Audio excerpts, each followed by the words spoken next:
de Polytech Marseille. De 2013 à 2018, elle a occupé un poste d'ingénieure d'études au sein du laboratoire de biodiversité et biotechnologie fongique de l'INRA et d'Aix-Marseille Université. Et donc, ce sont ces travaux qui ont conduit à la création de la société Oléo-Innov. Donc, Élise Audinot est cofondatrice de la société Oléo-Innov et siège au comité scientifique et stratégique. Je lui laisse donc la parole pour présenter les travaux.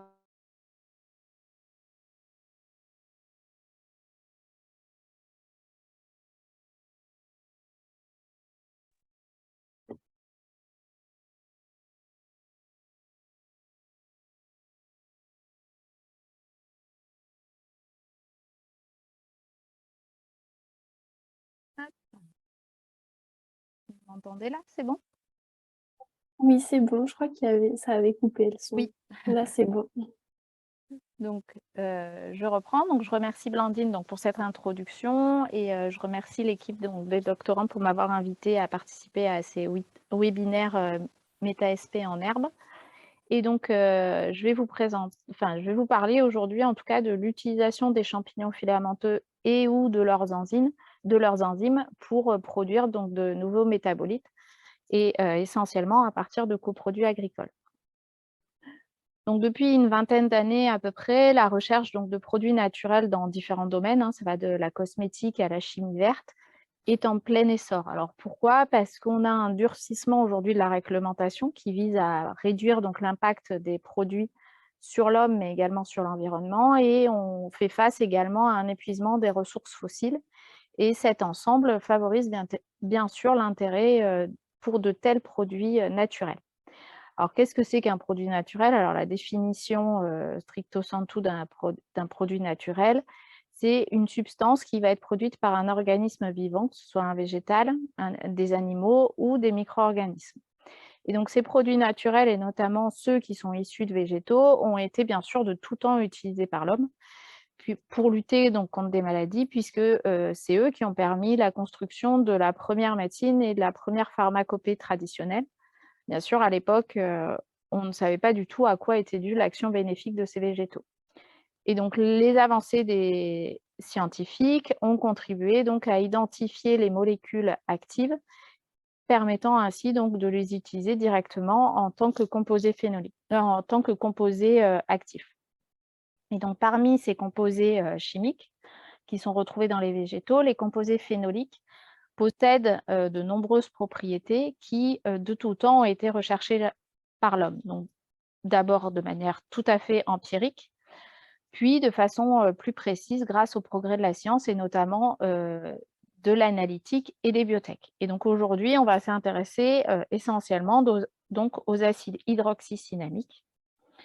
Donc ces acides hydroxycinnamiques, qu'est-ce que c'est? Alors les acides hydroxycinnamiques, ce sont des molécules qui font partie de la famille des composés phénoliques, tout comme les tannins et les flavonols. Ce sont des dérivés donc hydroxy de l'acide cinnamique. Vous en connaissez sûrement quelques-uns, l'acide caféique, l'acide férulique et l'acide synaptique. Et donc ces composés phénoliques, ces acides hydroxycinnamiques, vont être produits par les plantes grâce à la voie de biosynthèse des phénylpropanoïdes. Donc cette voie de biosynthèse va débuter par donc des acides aminés, la phénylalanine et la tyrosine, et suite à un certain nombre de réactions enzymatiques, vont amener à la production de ces différents acides hydroxycinnamiques. Et donc, ces différentes réactions enzymatiques vont mettre en jeu des réactions de décarboxylation, d'oxydoréduction, d'hydroxylation, de glycosylation, de méthylation, également d'acylation. Et donc, chez les végétaux, ces acides hydroxycinnamiques vont être produits. Pourquoi? Parce qu'ils interviennent dans la structuration de la paroi et également dans la défense contre les pathogènes. Alors, où est-ce qu'on trouve ces acides hydroxycinnamiques? Bien sûr, au niveau de la paroi. Et ils vont être présents donc, dans une grande variété de végétaux, des fruits tels que les cerises, les poires, les pommes, les légumes avec les artichauts, patates douces, et également dans la biomasse végétale et les sous-produits agro-industriels, comme les sons de céréales, les pulpes de betterave à sucre et les tourteaux d'oléagineux. Et donc, au sein de ces végétaux, on va les retrouver en faible quantité sous forme libre et en quantité beaucoup plus importante sous forme soit dimérisée, soit estérifiée ou éthérifiée avec des protéines ou des polysaccharides de la paroi cellulaire, comme vous pouvez le voir sur le schéma juste à côté. Donc, pourquoi s'intéresser à ces acides hydroxycinamiques? Alors, ces acides hydroxycinamiques sont des molécules qui sont bioactives et qui vont posséder de nombreuses propriétés intéressantes, notamment donc, des activités antioxydantes, anti-inflammatoires et antimicrobiennes.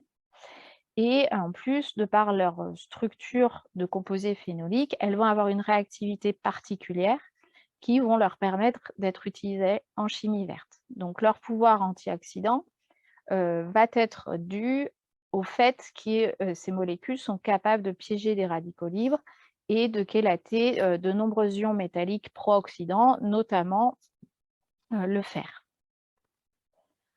Donc, je vais vous présenter très rapidement l'intérêt que peuvent avoir l'acide férulique, l'acide synapique et l'acide caféique dans l'industrie. Donc, l'acide férulique, c'est une molécule qui va présenter des activités préférentiellement antioxydantes, anti-inflammatoires et antimicrobiennes d'après la littérature. Elle présenterait également un rôle hépatoprotecteur et anticancérigène. Et c'est aussi un précurseur d'arômes puisqu'il existe de nombreux procédés qui permettent à partir d'acide férulique de produire de la vanilline notamment. Ce qui fait que cette molécule va pouvoir être utilisée en alimentaire, en cosmétique, en chimie verte et en pharmaceutique. Ensuite, l'acide caféique. Alors, l'acide caféique, lui, il présente une activité antioxydante qui va être supérieure à celle de l'acide férulique. Et il possède, d'après la littérature, toujours des propriétés antimicrobiennes, neuroprotectrices, anti-inflammatoires et antiprolifératives sur des cellules cancérigènes. Donc, il va être intéressant pour des utilisations en cosmétique, en alimentaire et en pharmaceutique. Et enfin, l'acide synapique. L'acide synapique, alors il y a des études in vitro et in vivo qui ont été menées sur cet acide synapique et qui ont démontré que celui-ci pouvait notamment prévenir ou ralentir la progression d'un large éventail de maladies. Donc ça va du cancer jusqu'au diabète, en passant également par d'autres types de maladies comme les maladies cardiovasculaires ou la maladie d'Alzheimer et même des maladies qui sont dues aux lésions ischémiques. Et donc l'intérêt en industrie, c'est que cet acide synapique va présenter une activité antioxydante qui va être supérieure à celle de l'acide férulique et équivalente à celle de l'acide caféique. Donc on va pouvoir l'utiliser en cosmétique, en chimie verte, en nutraceutique et en pharmaceutique. Donc pour récupérer ces différentes molécules, et les utiliser comme composés actifs, il y a de nombreux procédés qui vont être mis en place pour pouvoir les extraire des végétaux. Donc ça va de l'extraction liquide solide avec des solvants qui vont être plus ou moins verts. Donc l'utilisation va aussi y avoir l'utilisation de fluides supercritiques comme le CO2 essentiellement, et ensuite il va y avoir des extractions par hydrolyse alors qu'elles soient basiques ou enzymatiques. Et donc vous allez me dire, mais alors les champignons dans tout ça, à quel moment ils interviennent? Alors il faut savoir que les champignons, ils possèdent un arsenal enzymatique qui va être très diversifié. Ils possèdent donc par exemple des enzymes de dégradation de la paroi végétale, des enzymes de modification des composés à structure aromatique, et en plus les enzymes qui sont produites par ces champignons vont être variables en fonction du type de champignon et notamment des souches de champignons filamenteux qu'on va utiliser. Donc, dans la nature, il existe, ces champignons filamenteux ont été classés en 3 grands groupes en fonction de leur capacité à dégrader le bois. Pourquoi? Parce que dans la nature, en fait, les champignons filamenteux sont responsables de la dégradation du bois et de la dégradation de la matière organique. Donc, on va avoir les champignons de la pourriture molle, qui sont des champignons de type plutôt ascomycète. Donc, ascomycète, en général, ce sont des champignons qui sporulent. Et ces champignons-là vont dégrader préférentiellement les polysaccharides de la paroi du bois et leur activité donc, va aboutir à un ramollissement du bois en surface dans des conditions humides. Et dans un environnement sec, on aura plutôt un bois qui devient brun et friable. Ensuite, on va avoir les champignons de la pourriture brune. Donc, ce sont des champignons qui sont plutôt de type Basidiomycota. Donc, les Basidiomycota, c'est plutôt des champignons qui vont former des petites pelotes lorsqu'on les cultive en milieu liquide. Et on a aussi quelques ascomycètes. Et donc, ces champignons-là vont dégrader préférentiellement les polysaccharides de la paroi du bois et vont modifier très légèrement la lignine. Donc, au niveau de la nature, ce sont des champignons qui, à un stade avancé de dégradation, vont entraîner un aspect du bois qui va devenir amorphe, friable. Et comme vous pouvez le voir sur la photo à gauche, on va avoir une apparence en forme de cube marron. Et ensuite, on va avoir les champignons de la pourriture blanche, qui là sont encore des champignons de type Basidiomycota essentiellement, et on va avoir aussi quelques ascomycètes.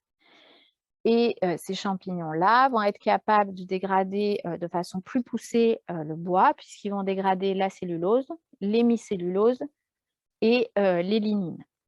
Et donc, au niveau macroscopique, on va avoir, grâce à la dégradation de la lignine, un éclaircissement du bois qui va être appauvri donc en lignine et qui va devenir blanc et fibreux, comme vous pouvez le voir sur la droite de l'image. Donc, grâce à la diversité de leur arsenal enzymatique, l'utilisation de ces champignons filamenteux dans des procédés va être totalement adaptée pour produire des composés phénoliques biosourcés à partir de coproduits agricoles. Il est d'ailleurs possible d'imaginer des procédés qui vont combiner des enzymes fongiques avec des souches de champignons fongiques et en plus de, on va dire, tester différentes souches de champignons en fonction des molécules qu'on va vouloir obtenir. Et donc, dans le cadre du développement de procédés de bioraffinerie et dans un souhait de valorisation de coproduits agricoles, il y a de nombreuses études qui ont été menées sur l'utilisation des champignons filamenteux pour extraire des acides hydroxycinnamiques de coproduits agricoles, tels que donc, les tourteaux d'oléagineux avec le colza et le tournesol, les sons de céréales avec par exemple le maïs et les pulpes de betterave. Et donc l'étape d'extraction qui va permettre donc, de libérer ces composés phénoliques qui sont présents dans la biomasse va mettre en jeu soit un ascomycète de type Aspergillus niger, soit des cinnamoïles ester hydrolases qui vont permettre par leur action d'obtenir des acides hydroxycinnamiques libres dans le milieu. Donc, ces cinnamoïles esterases, ce sont des enzymes qui sont produites par les champignons généralement de type Aspergillus, qui vont être capables d'hydrolyser les liaisons ester et éther qui vont impliquer un acide hydroxycinnamique et des sucres qui sont présents dans la paroi végétale. Et donc, in vivo, on va avoir une spécificité de substrat qui va être très différente selon la nature des substituants qui vont être présents sur le noyau aromatique et sur le type de liaison qu'on a au sucre. Et in vitro, par contre, on a pu classer ces cinnamoïles estérases en fonction de leur action sur différents substrats commerciaux qui sont généralement des esters méthyliques. Donc, on va avoir un premier type de cinnamoïle ester hydrolase qui s'appelle les ferruloïdes ester hydrolases de type A, qui, elles, vont être très actives sur les esters méthyliques de l'acide synapique et de l'acide férulique. Ensuite, on va avoir les ferruloïdes ester hydrolases de type B, qui, elles, vont être actives plutôt sur les esters méthyliques de l'acide caféique et de l'acide paracumarique, et également sur des liaisons ester entre l'acide férulique et des oligomères pectiques. Et on va avoir une dernière classe de cinnamoïdes ester hydrolases que sont les chlorogénates ester hydrolases. elles vont plutôt être actives sur des esters méthyliques tels que l'acide caféique. Et bien sûr, l'action de ces différentes enzymes va être beaucoup plus complexe in vivo que ce qui peut être caractérisé in vitro.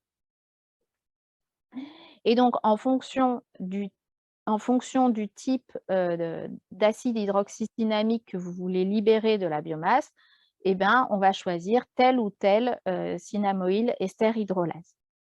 Mais bien sûr, l'intérêt des champignons filamenteux ne va pas s'arrêter là.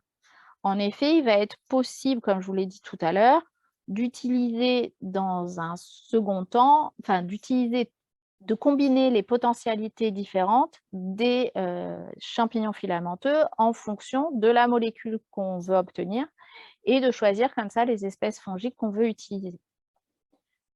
Donc, on va pouvoir penser à des procédés biotechnologiques en 2 étapes. On va d'abord libérer nos acides hydroxycynamiques qui sont contenus dans notre biomasse végétale. Et ensuite, on va pouvoir utiliser des champignons filamenteux qui, là, vont plutôt être des champignons filamenteux de type Basidium 7 pour bioconvertir ces acides hydroxycynamiques en autres composés phénoliques, notamment des aldéhydes pour produire par exemple donc, de la vanilline, qui elle va être utilisée donc, en agroalimentaire, pour produire des alcools comme l'hydroxytyrosol qui lui a une activité antioxydante, ou encore des dérivés vinylphénoliques qui eux ont un intérêt, qui ont des propriétés antioxydantes, anti-inflammatoires et potentiellement anticancérigènes. Donc pour illustrer donc, la versatilité de ces procédés, je vais vous montrer qu'en fonction de la souche de champignons qu'on va utiliser, on va pouvoir obtenir différentes molécules. Donc, par exemple, dans cet exemple, on va partir de son de céréales, ça peut être du maïs ou du riz, par exemple. Donc, on va faire agir en première intention une cynamoïl ester hydrolase qui va permettre donc, de libérer l'acide férulique, puisque dans ces sons de céréales, les esters d'acide hydroxycynamique majoritaires sont des esters d'acide férulique. Et ensuite, en fonction de la souche de champignons qu'on utilise, on va obtenir différentes molécules. Donc, par exemple, si on fait intervenir un champignon de type Pycnoporus cinnabarinus, on va produire de la vanilline, qui, elle, est une arôme, qui va être utilisée en agroalimentaire et qui a également des propriétés antioxydantes. C'est ainsi que, ce type de procédé-là a été, par exemple, breveté par l'UMR 1163 BBF. Voilà. Et ensuite, une autre solution, si on fait intervenir un autre champignon filamenteux qui s'appelle Neolantinus lepideus, au lieu de produire de la vanilline à partir d'acide férulique, on va produire une molécule qui s'appelle le 4-vinylguaiacol à partir de cet acide férulique. Et ce 4-vinylguaiacol, lui, il va avoir un intérêt en tant qu'arôme, en tant qu'antioxydant ou encore comme molécule plateforme pour produire des biopolymères. Et dans le cadre d'Oléoinov, on a breveté ce type de procédé. Donc, c'est en se basant sur ce type de procédé que Oléoinov a développé donc, un procédé biotechnologique en 2 étapes qui va permettre, comme je vous l'ai dit, de produire des composés phénoliques, et cette fois-ci à partir de tourteaux de colza. Alors, pourquoi le tourteau de colza ? Parce qu'il faut savoir que le colza, aujourd'hui, est la culture oléagineuse la plus cultivée en France, avec environ 5 millions de tonnes de graines produites par an. Donc, cette graine de colza, quand on va la triturer, on va obtenir d'un côté de l'huile, que vous pouvez retrouver dans vos intermarchés, dans les grands magasins sous forme d'huile de colza qu'on consomme en alimentation. Et cette huile peut également être utilisée pour faire du biocarburant. Et donc, pendant cette extraction de l'huile, à l'issue de cette extraction d'huile, on va récupérer un coproduit solide qui s'appelle le tourteau de colza. Et donc, ce tourteau de colza, c'est une biomasse qui est composée notamment de protéines, de sucre, de fibres et de lignine. Et donc, le fait qu'elle ait une composition assez riche en protéines fait qu'elle peut être valorisée en alimentation animale. Malheureusement, sa valorisation en alimentation animale est relativement faible puisque c'est une biomasse qui va se valoriser aux alentours de 300 € la tonne. Et donc, bien sûr, trouver de nouvelles voies de valorisation de ce coproduit, offrant donc une valeur ajoutée qui, bien sûr, va être beaucoup plus élevée, est un challenge actuel pour la filière des oléoprotéagineux français. Mais comment valoriser autrement donc ces tourteaux? Donc, comme je vous l'ai dit tout à l'heure, le tourteau n'est pas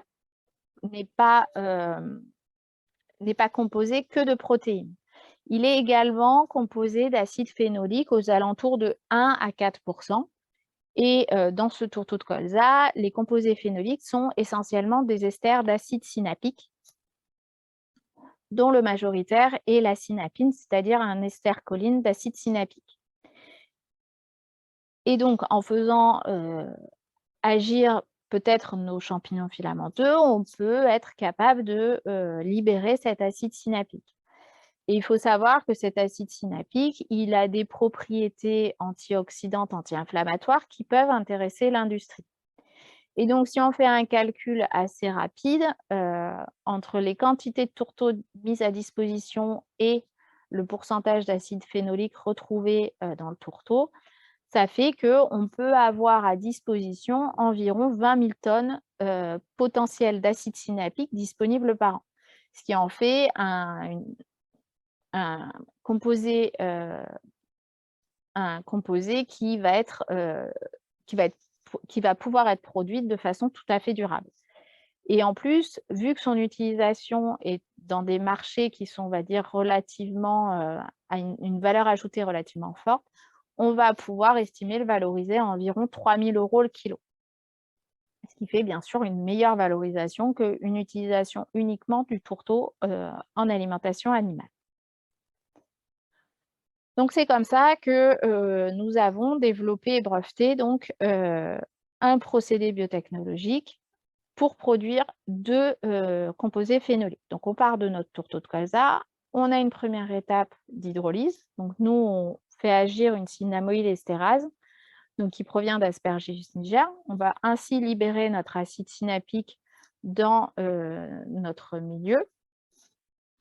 Donc, en plus de notre acide synapique, on va produire un tourteau qu'on appelle tourteau premium. Pourquoi? Parce que la synapine, c'est un composé antinutritionnel pour les animaux. Et donc, en libérant notre acide synapique, on obtient un tourteau qui est dépourvu de synapine et donc on a une perte des composés phénoliques antinutritionnels. Et donc, ce tourteau va ensuite pouvoir être réutilisé en alimentation animale. Et pour notre acide synapique, alors il y a deux choix. Soit on le récupère, on le purifie et on le concentre avec une résine spécifique et on peut l'utiliser en tant que tel, vu qu'il a des propriétés intéressantes comme je vous l'ai présenté tout à l'heure. On va donc pouvoir l'utiliser en cosmétique, en nutraceutique ou encore en chimie verte. Ou alors, autre possibilité, on va faire agir un champignon filamenteux de type Neolantinus lepidus ou en utilisant l'enzyme responsable de la bioconversion qui s'appelle la phénolique acide décarboxylase pour obtenir un nouveau composé phénolique qui s'appelle le canolol. Et ce canolol possède ses propres propriétés biologiques. Donc le canolol, on va, pareil, hein, le récupérer, le purifier, le concentrer grâce à une résine spécifique et obtenir une solution de canolol. Alors, pourquoi s'intéresser au canolol? Alors le canolol, il faut savoir que son nom chimique, c'est le 2,6-diméthoxyphénol. Il a été découvert et caractérisé il y a environ une quinzaine d'années. Et en fait, il est issu de la décarboxylation donc de l'acide synapique lorsqu'on torréfie les graines de colza. C'est pourquoi ce canolol est déjà retrouvé dans l'huile de colza avant raffinage et permet en fait de protéger l'huile contre l'oxydation. Après raffinage, par contre, on a une disparition totale de ce canolol, ce qui fait que les huiles sont moins bien protégées contre contre l'auto-oxydation. Et donc, d'après la bibliographie, ce canolol va présenter des propriétés antioxydantes, anti-inflammatoires et va avoir un effet protecteur contre certains cancers, comme celui, par exemple, de l'estomac qui va être provoqué par Helicobacter pylori. Et donc, de par ses propriétés et de par la propriété de l'acide synapique, le type de procédé que je vous ai présenté avant va être intéressant au niveau industriel.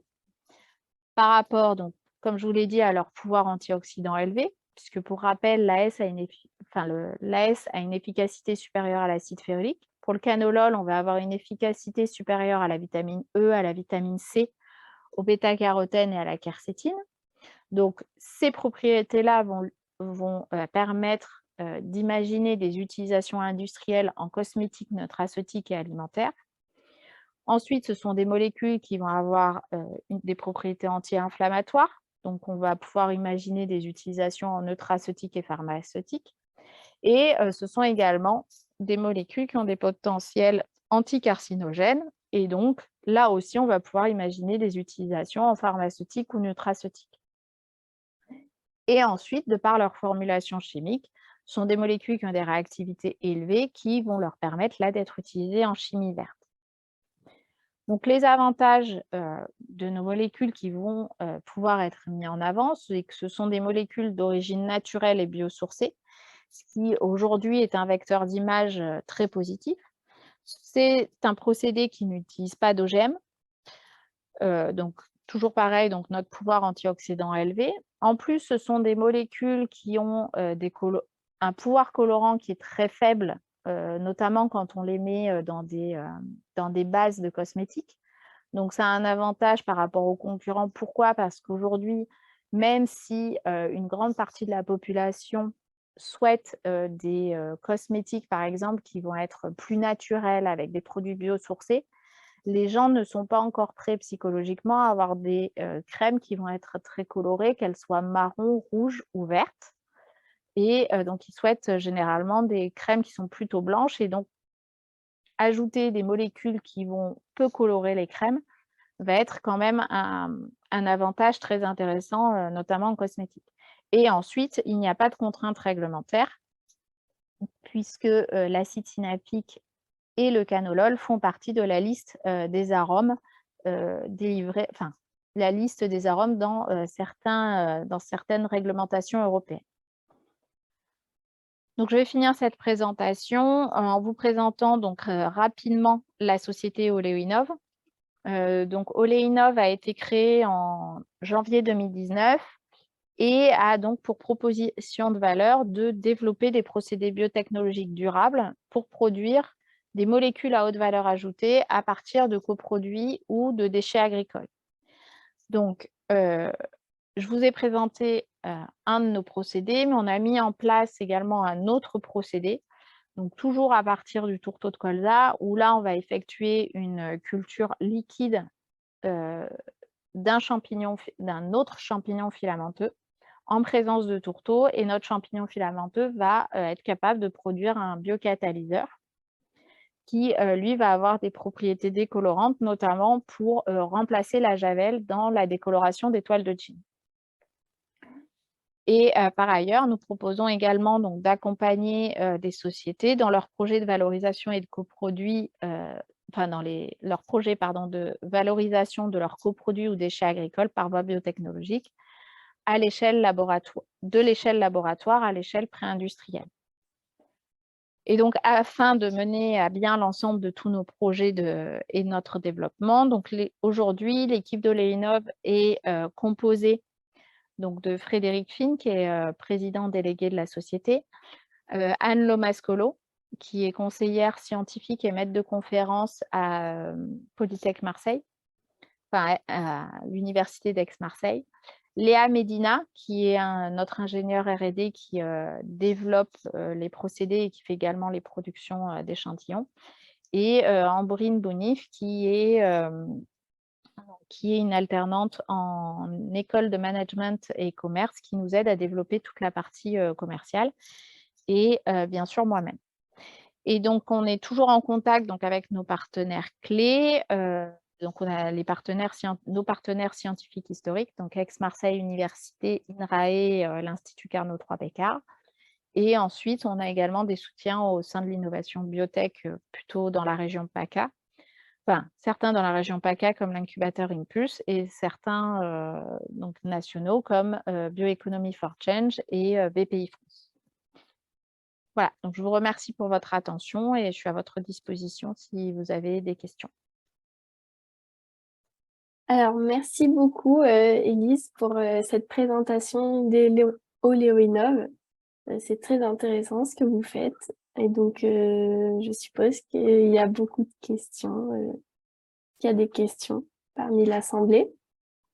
Alors moi, j'en aurais une ou deux, si ça vous Oui. va. Allez-y. Au début, vous parliez du coup des activités antioxydantes des composés qui sont connus, par exemple acide férulique, etc. Est-ce que vous, avec ce que vous obtenez, vous comparez ce que vous avez obtenu là, en termes d'activité, vous faites des tests d'activité antioxydante pour comparer par rapport à, par exemple, un standard, pour vérifier le fait que les activités restent pareilles, même après l'hydrolyse, vos purifications, etc. Alors, donc, il faut savoir que donc nous, notre cœur de métier, c'est de produire des molécules, pas du tout de faire de la... Enfin, nous, après, notre objectif, c'est de vendre les molécules et on n'a aucune expertise sur des études poussées, en tout cas sur les pouvoirs antioxydants, anti-inflammatoires, etc. Cependant, on a quand même testé le pouvoir antioxydant de nos molécules et notamment du canolol, puisqu'au départ, c'était plutôt cette molécule-là qu'on voulait vendre. Et on a retrouvé ce qui était dit dans la littérature, c'est-à-dire un pouvoir antioxydant supérieur à la vitamine E, la vitamine C, etc. Ok. Voilà. Et du coup, j'avais une autre question. Est-ce que, alors ça, je sais pas du tout, mais il peut y avoir peut-être des variations agriculturales au niveau Oui. du colza, du coup, au niveau des tourteaux, Mhm. en fonction des zones géographiques qui peuvent potentiellement avoir plus de composés phénoliques et qui peuvent plus vous intéresser, du coup, parce que j'imagine que vous avez fait des moyennes dans ce que vous nous avez donné. Alors, dans les tourteaux, en effet, en fonction des campagnes de production, de l'endroit, enfin des types de colza qui vont être utilisés, on va avoir des pourcentages en composés phénoliques qui vont varier. Sachant que, par exemple, dans les tourteaux de colza, ce sera toujours de façon largement majoritaire des esters d'acide synapique. Donc, le type de composé phénolique qui va être retrouvé dans les tourteaux en fonction du type de tourteau, colza, tournesol, lin, etc., ne va pas être modifié, mais c'est leur pourcentage qui va être modifié.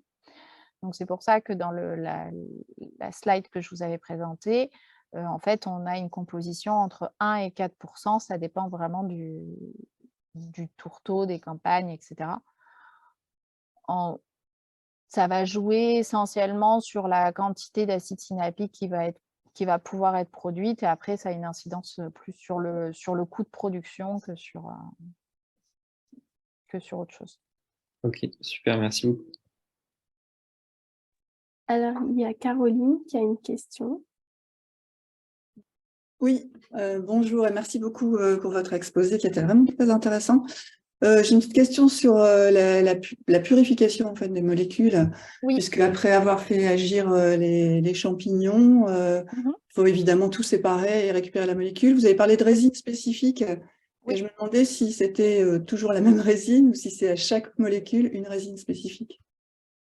Alors, donc nous, on a testé différentes résines. Donc, c'est généralement des résines vinyliques. Et donc, en fait, alors, il y a plusieurs choix. Parce que la résine, elle va avoir une affinité différente en fonction du type de molécule et en fonction du pH. Puisque en fonction du pK des molécules, on va les retrouver plus ou moins sous des formes différentes et elles vont se fixer plus ou moins sur la résine.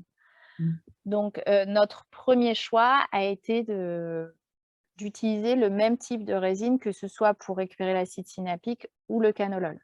Et en fait, donc, par exemple, pour l'acide synapique, on va se mettre plutôt à pH 4, ce qui va favoriser la fixation de l'acide synapique. Et pour le canolol, on va plutôt se mettre à pH 7 parce qu'à pH 7, on sait que l'acide synapique peu se former, parce qu'il en reste un peu dans le milieu. Hein, le champignon ne va pas consommer tout l'acide synapique. Et on fixera préférentiellement le canolol. Après, ça dépend du type de molécule. Il faut essayer, mais c'est vrai que les résines, en tout cas les résines que nous, on utilise, fixent la majorité des composés phénoliques. Il faut juste faire varier les conditions de... C'est un secret de fabrication ou c'est des résines classiques? Non, c'est des résines classiques, type XAD2, etc. D'accord. Merci beaucoup. De rien.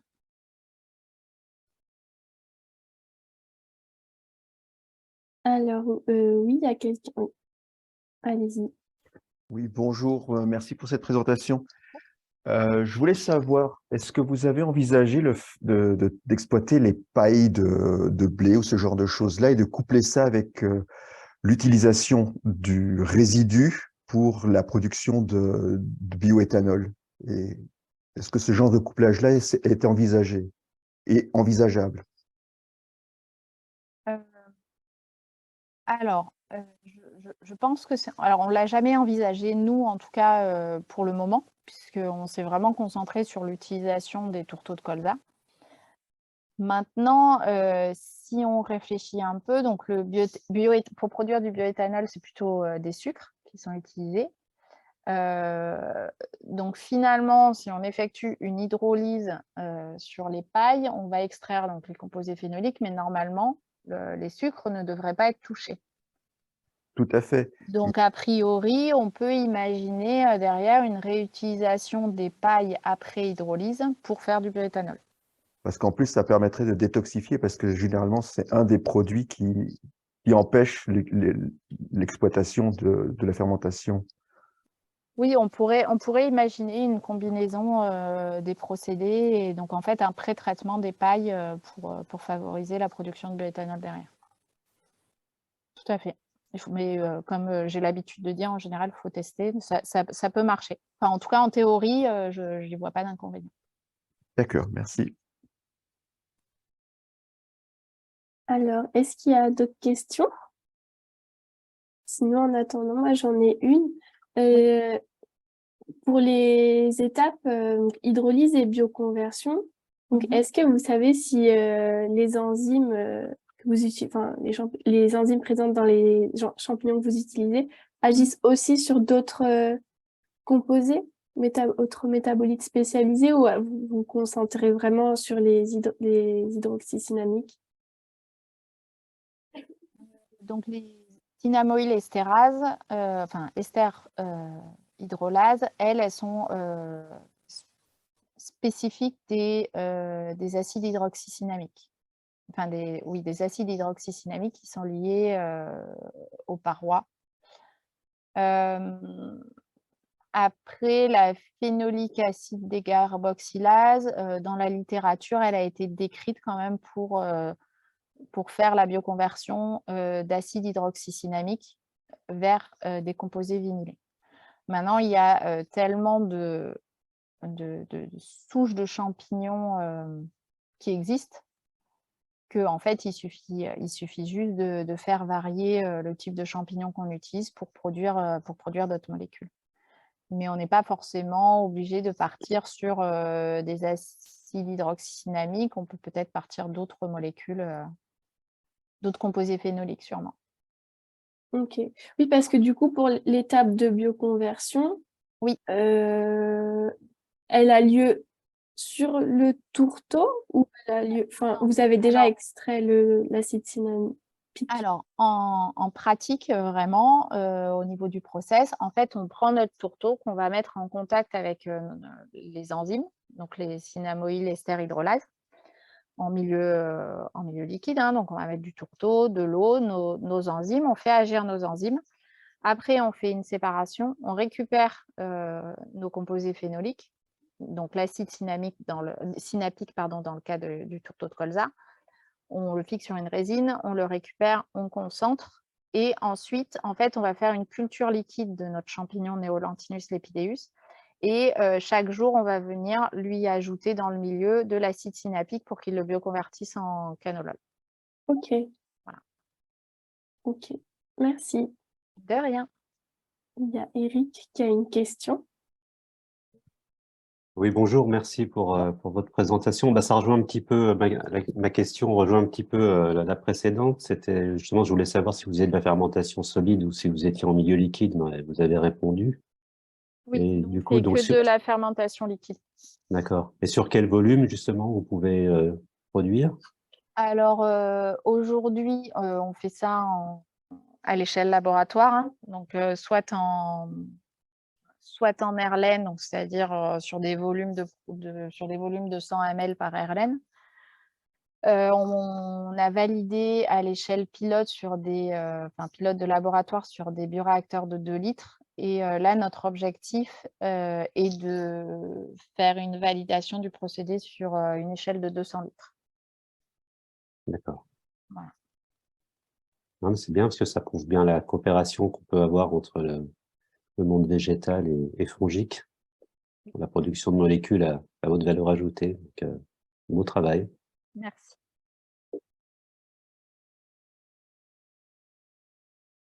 Est-ce qu'il y a d'autres questions? Non, peut-être qu'on va passer à la conclusion. Merci beaucoup, c'était très bien. Je laisse la parole à Enzo. Hop. Alors du coup, on remercie toute l'Assemblée d'avoir participé à ce colloque ce mois-ci. On se retrouve pas le mois prochain parce que du coup, il y aura le colloque MetaSP les 4 et 5 mai à Reims. Donc nous, on se retrouvera pour les webinaires en juin, le 7 juin, avec la participation de Gillian Marc, qui est enseignant-chercheur au laboratoire Biomolécules et Biotechnologie végétale de Tours. Et il nous parlera du coup de son travail dans ce laboratoire où il traitera notamment les bioprocédés et puis la synthèse de molécules d'intérêt, donc végétales, en système cellulaire, principalement en levure. En tout cas, on vous souhaite, toute l'équipe MetaSP en herbe vous souhaite un bon mercredi, puis une bonne fin de semaine. Et puis bah voilà, merci beaucoup encore une fois. À bientôt. Merci beaucoup. Au revoir.